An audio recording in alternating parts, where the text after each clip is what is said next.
शेतकऱ्यांच्या प्रश्नावरती लक्ष वेधून घेणारे, दिव्यांगाच्या प्रश्नावरती लक्ष वेधून घेणारे आणि या महाराष्ट्रामध्ये आपल्या प्रहार संघटनेच्या माध्यमातून काम करणारे बच्चू कडू साहेब उपोषणाला बसलेत। बच्चू कडू साहेबांना आमची विनंती आहे की आपण रस्त्यावरची लढाई या शेतकऱ्यांच्या संदर्भातली निश्चित लढू, पण तुम्ही तुमची तब्येत सांभाळणं खूप आवश्यक आहे।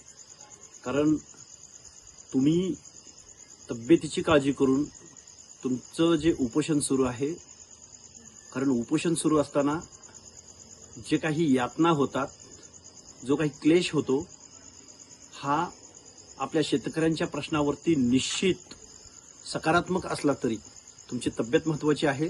तुमच्या आंदोलनाला मी या महाराष्ट्रातल्या ओबीसी, विजयंती, एसबीसी, शोषित, वंचित, शेतकरी समाजाच्या वतीनं मी तुम्हाला जाहीर असा पाठिंबा देत आहे।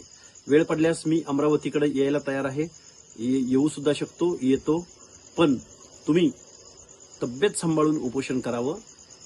तुमच्या उपोषणाला माझा जाहीर पाठिंबा।